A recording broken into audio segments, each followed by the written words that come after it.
Welcome back, Guardians. Okay, well, apparently Codename Project Frontier is now officially known as the Edge of Fate. So May 6th, we'll be tuning in to check that out. That sounds like a lot of fun.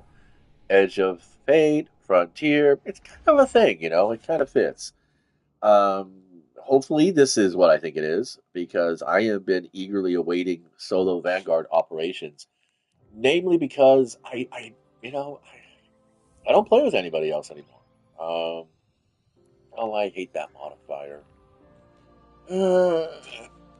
Bleh. That's garbage. So yeah, we're getting there. It's a happening thing. It's a happening. Basically, gonna farm for some strange coins in the Vanguard Ops. Today's my last day of PlayStation Plus, I believe. Um, and then I'll be back to the complete and total free to play mode. The fallen will continue to I crawl don't out the walls understand. of our city as we strike them Why do down. I have subtitles all over my freaking Beneath the stuff? ruins What of a the hell cosmic is? ship, I we've don't want located the house of subtitles. Devil's Lair Where and the is that High after? Surgeon That is on feeding them their strength. We must chat destroy volume. this No machine god video. and send their souls screaming back to No, hell. not controller. It has to be under gameplay, right? Uh, color mode. Subtitles. Here we go. Off. Thank you. Because of reasons. Anyway, where was I at? Subtitles. Here we go. Want them off. Off. No. No. Off. Wait. No. Ah. Off. Thank you. Show speaker name. Yeah, that's fine. Text size. No. Fallen and high. Eh, there we Let's go. hope we can Thank you. avoid the crossfire. All right, here we go. We taking damage yet? I don't get this. It's like,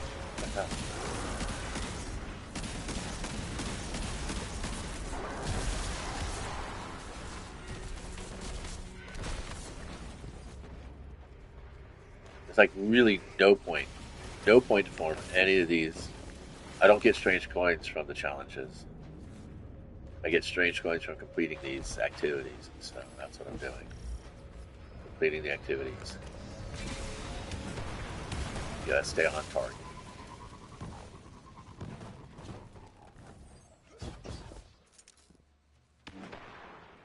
Play to my strengths.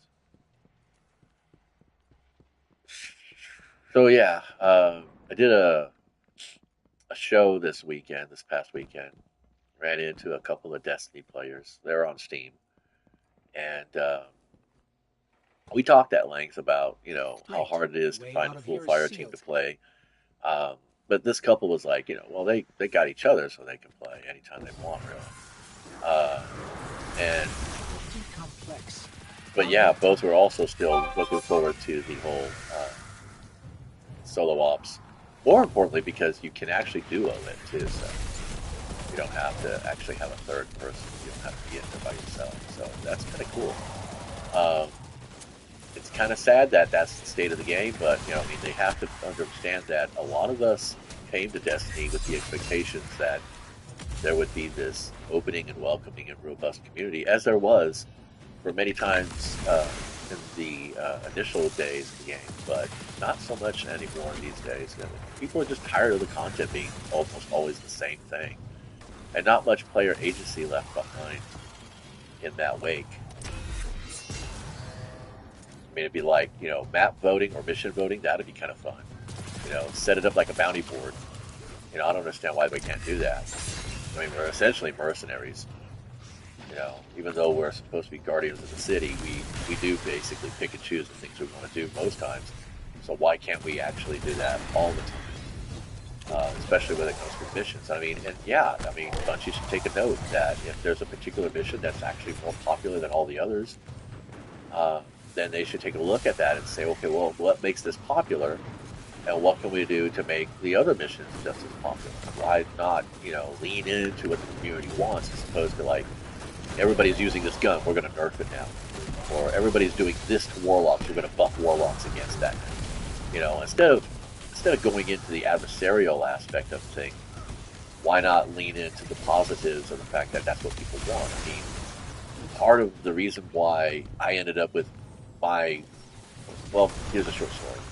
Bob Ross, most everybody knows who he is. There's more fallen and Uh, on the way. when he was first starting off as a painter and educator, he needed a haircut that was, you know, self-maintaining. Basically, he didn't want to spend a lot of money on haircuts because I mean, getting a haircut is expensive. He didn't want to waste a lot of time taking care of his hair either. So rather than just shaving his head, what I would do, he went ahead and got himself a permanent, which was a popular thing back in the 70s. You know, that was a thing for people to do.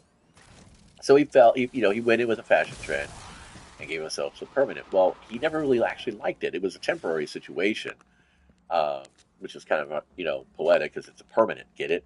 It don't go away until it grows out.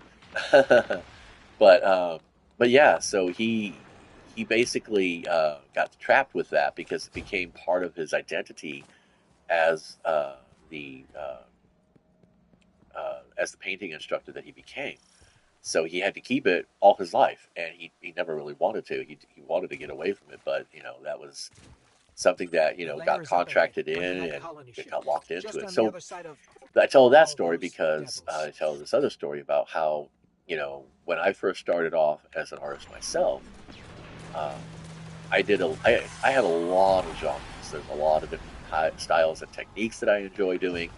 Um, my sketchbook runs the gamut, everything from John Blanche, who did the artwork for the early Warhammer 40,000 rule books and miniatures boxes and codexes and stuff, to right up to Boris Vallejo and Frank Frazetta. I mean, I'm nowhere near a realist like Frazetta is, um, but I mean, I get there as best as I can.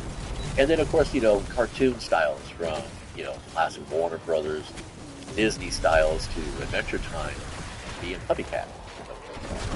And eventually, what happened was is that my afro, my permanent, became cutesy robots and being Puppy Cat Adventure Time style artwork. And I don't mind it. I mean, I do enjoy it. I mean, I wouldn't paint what I don't enjoy, but I kind of got pigeonholed into that. And so anytime I came off with like a Jean Blanche or a Mobius or a Sid Mead style of graphic, design kind of thing, or something abstract like Picasso or Cubist, excuse me, not abstract, Cubist, like Picasso, or Impressionists like Monet or Manet or Cezanne, uh, people, wrinkle their nose. It's like, no, this is not him. This is not the artist that I know. I said, well, I just want a facet of the artist you know. Don't you want to learn more about who I am as an artist and what I can do? And yeah, there were about a half a dozen or so actual patrons who were very much aware of the fact that I had a lot of interests and a lot of diverse talents, or actually skills. I don't really talent. Talent is just what you're most passionate about and will do all the time. What you focus on. But so yeah, I have a lot of different skills and techniques and available materials knowledge that I could pretty much handle most any request.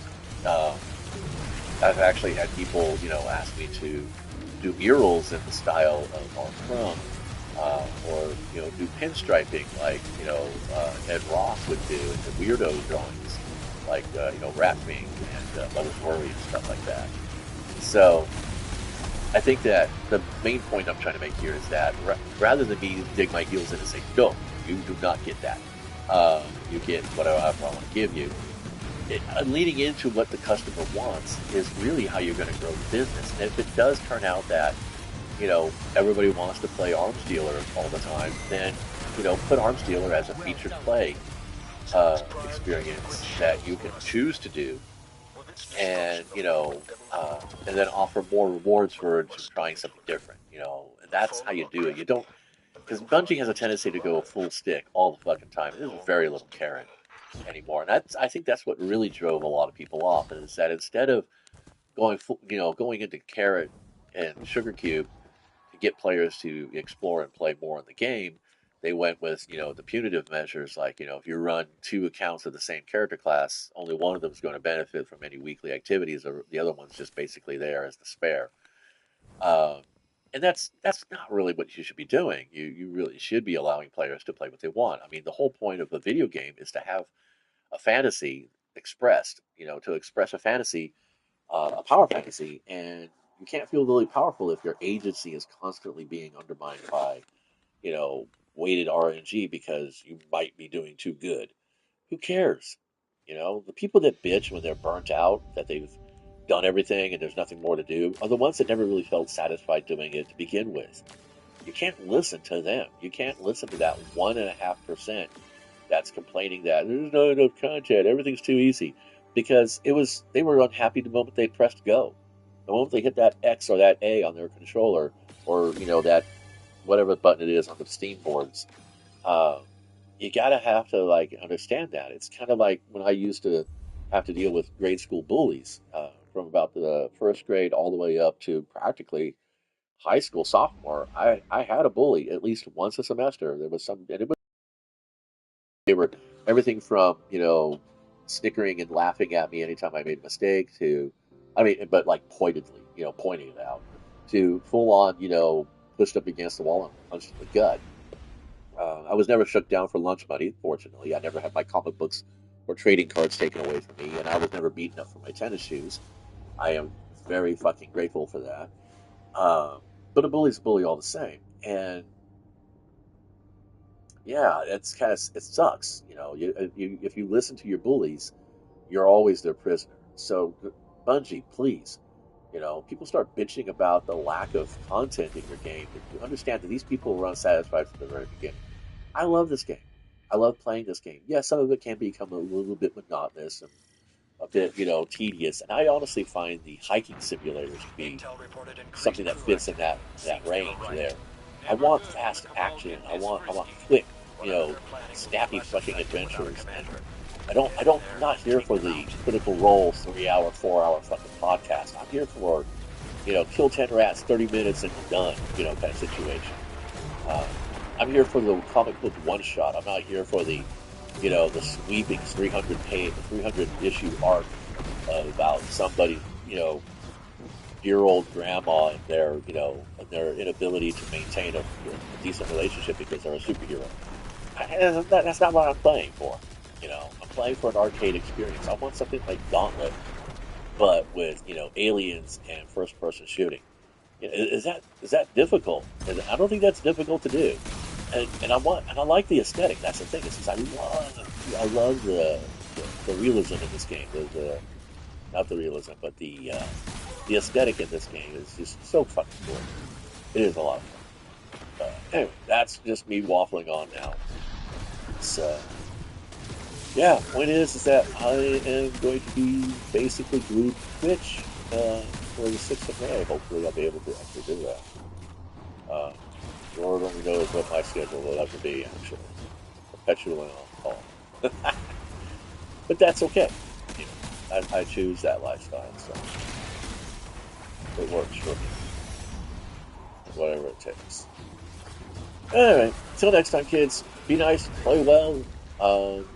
You feeling like it's a grind or that it's work, take a break. Go find something to do fun. Go find some kind of fishing analogy that you can sit there and contemplate, the essence of game and enjoy yourself.